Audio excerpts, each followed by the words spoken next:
வணக்கம் நேயர்களே. ஊரெல்லாம் ஒரே பேச்சு, இந்த வருஷம் எப்படா போச்சு அப்படின்னு யோசிச்சுட்டு இருக்கீங்களா? போனது போகட்டும், வரப்போகிற 2026 உங்கள் ராசி பலன் எப்படி இருக்குன்னு பார்க்கலாம்.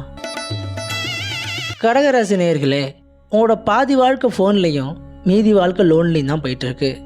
உங்களோட வாழ்க்கை ஒரு ஒயர் ஹெட்ஃபோன் மாதிரி தான். நீங்கள் என்ன தான் சிக்க எடுத்து வச்சாலும் திரும்ப திரும்ப சிக்காயிட்டு தான் இருக்கும்.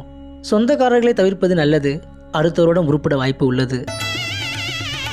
சிம்மராசி நேயர்களே, நீங்கள் என்ன தான் பாட்சா ரஜினி மாதிரி எட்டு வாழ்க்கையை பிரித்து வாழ்ந்தாலும் ஒவ்வொரு எட்டுக்குள்ளேயும் ஒரு 7.5 இருக்க தான் செய்யுது. உன் வாழ்க்கை உன் கையில்னு சொல்லுவாங்க, ஆனால் உங்களோட வாழ்க்கை உன் கையிலலாம் இல்லை, உங்கள் வாயில் தான் இருக்குது. கொஞ்சம் அதை மூடிக்கிட்டு சும்மா இருந்தாலே எல்லா பிரச்சனையும் சரியாயிடும். கன்னிராசி நேயர்களே, அவன் என்ன நினைப்பான் இவன் என்ன நினைப்பான் அப்படின்னு நினச்சி வாழ்ந்துட்டுருக்கீங்க. ஆனால் ஒரு பயிலும் உங்களை பற்றி நினைக்கிறதில்ல, அதுதான் உண்மை. ஓவர் திங்கிங்கில் பிஹெச்டி முடித்த உங்களுக்கு யோசிச்சு முடி கொட்டுறதும் சம்பாரிச்ச காசெல்லாம் கடனை கட்டுறதும் வாழ்க்கை இப்படி தான் போயிட்டுருக்கோம். அடுத்த வருடமாச்சும் உருப்பிட பாருங்கள்.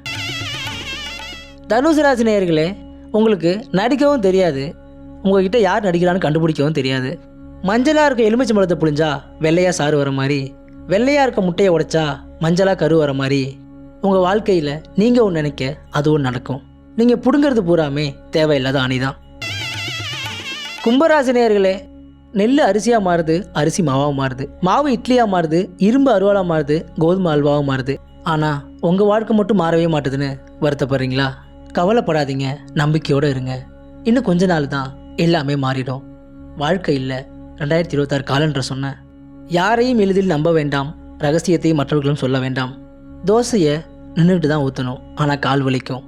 இட்லியை ஊற்றிட்டு உட்காந்துடலாம், ஆனால் பார்த்து நிறையா கழுவணும். வாழ்க்கைங்கிறது வாழையில் ஊற்ற ரசம் மாதிரி இப்படி தான் போகும். நம்ம தான் அனுசரித்து வாழ கற்றுக்கணும். நேயர்களே, மீண்டும் இதே மாதிரி நிகழ்ச்சியோடு சந்திக்கும் வரை உங்களிடம் விடைபெறுவது ஜோதிடர் ராமூர்த்தி. நன்றி.